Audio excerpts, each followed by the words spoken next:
उद्धव ठाकरे यांनी पत्रकार परिषद घेत राज्य निवडणूक आयोगावर गंभीर आरोप केले आहेत।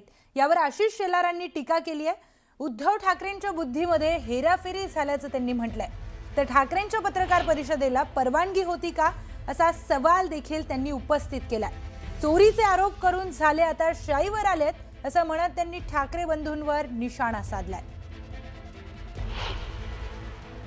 उद्धवजी वारंवार निवडणुकीच्या दिवशीच पत्रकार परिषदा घेत आहेत आणि त्यांच्या पत्रकार परिषदांना परवानगी होती का? त्या पत्रकार परिषदेत त्यांनी निवडणूक यंत्रणांवर बोट ठेवलंय का? त्यातला राजकीय हेतू त्यांना साध्य करायचा आहे। त्यामध्ये देवेंद्रजींवर केलेलं विधान हे निवडणूक आयोगाने पाहावं लागेल की हे विधान आचारसंहितेचा भंग आहे का? आणि वारंवार निवडणुकीच्या दिवशीच लोकसभेला तेच, विधानसभेला तेच, आताही तेच, हे राजकीय नाटकातले एका अर्थाने आपण त्याला म्हणू कलाकार,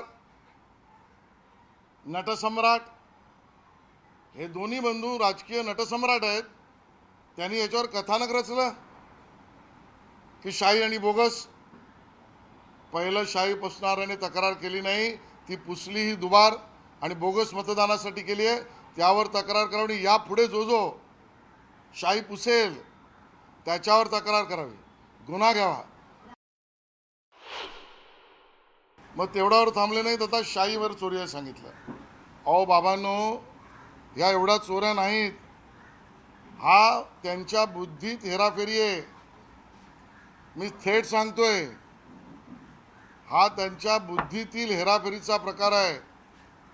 यांच्या राजकीय मेंदूमध्ये केमिकल लोचा झाला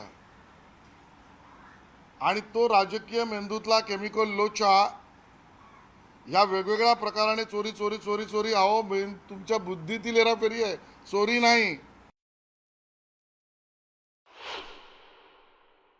ज्याने शाही पुसण्याचा प्रकार व्हिडिओ केला किंवा माध्यमांसमोर आणला त्याला शाही पुसाविषयी का वाटले? आमचा सवाल आहे। ज्या व्यक्तींनी शाही पुसण्याचा प्रकार केला त्याचा हेतू काय? त्याच्या बोटावर ती शाही पुसण्याआधी तेल लावलं होतं का? ग्रीस लावलं होतं का? काही केमिकल लावलं होतं का? चौकशी झाली पाहिजे।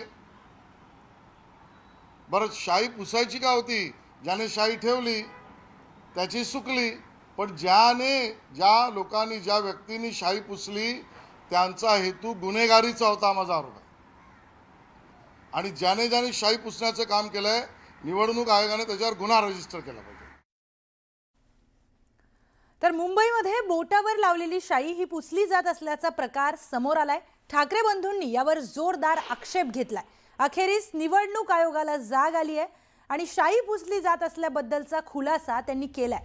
मार्कर पेन वापरला जात असल्याचं मान्य केलं।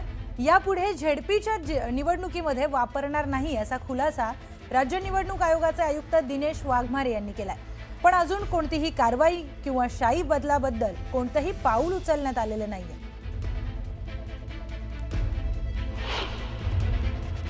ही शाई जी आहे ती शाई 2011 पासून जी आम्ही शाई वापरतोय ती शाई आहे, त्याच कंपनीचा मार्कर पेन आहे आणि त्याच्यामुळे याच निवडणुकीमध्ये अशा प्रकारचं जे फेक नॅरेटिव्ह पसरवलं जात आहे।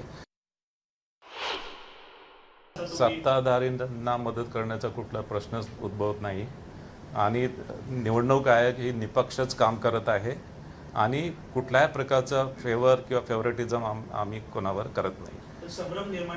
संभ्रम हा मुद्दाम निर्माण केला जात आहे, फेक नॅरेटिव्ह निर्माण केलं जात आहे आणि सर्व गोष्टी निवडणूक आयोगवर या ढकलल्या जात आहेत। ॲक्च्युली मतदार यादीमध्ये मतदारांना त्यांचा क्रमांक हा त्यांची सुद्धा जबाबदारी आहे, मतदारांची सुद्धा जबाबदारी आहे। तर भाजप नेते चित्रा वाघ यांनी उद्धव ठाकरेंवर टीका केली आहे। तसं तर रुदालीच्या रडण्याचा मुहूर्त उद्याचा असून पण बहुधा आजपासूनच कल त्यांच्या हाती यायला सुरुवात झाली असावी असं म्हणत त्यांनी ठाकरेंवर निशाणा साधलाय। तसा तर रुदालीच्या रडण्याचा मुहूर्त उद्याचा आहे, पण बहुधा आजपासूनच कल त्यांच्या हाती यायला सुरुवात झाली असावी। माझं कुटुंब माझ्या जबाबदारीच्या प्रचंड यशानंतर माझा पराभव माझी स्क्रिप्ट हे आता सुरू झालंय. तुम्ही कितीही रडा पण त्यात मुंबईकर फसणार नाही.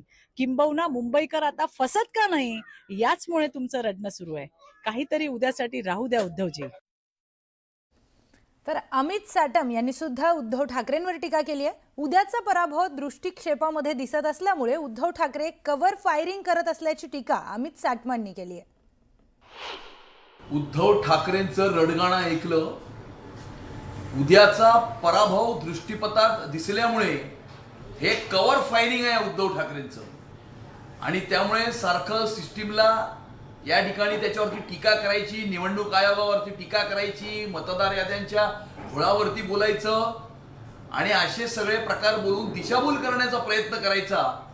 कारण उद्या पराभव झाल्याच्या नंतर सांगायला किंवा स्पष्टीकरण देण्यासाठी काहीतरी कारण पाहिजे आणि उद्यासाठीची तयारी, उद्याच्या पराभवानंतरच्या स्पष्टीकरणाची तयारी उद्धव ठाकरे करत आहेत.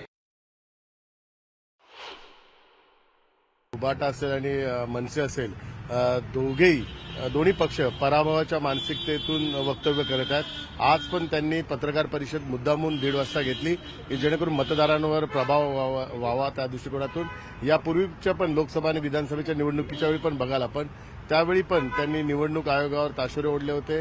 निवडणूक आयोगाच्या या कार्यप्रणालीवर आक्षेप नोंदवला होता आणि ज्यावेळी त्यांना लोकसभेत चांगलं यश मिळालं त्याच्यानंतर निवडणूक आयोगावर कधीच त्यांनी ताशेरे ओढले नाहीत. तर आजची जी पत्रकार परिषद आहे त्यांनी त्यांचा पराभव स्वीकारलेला आहे.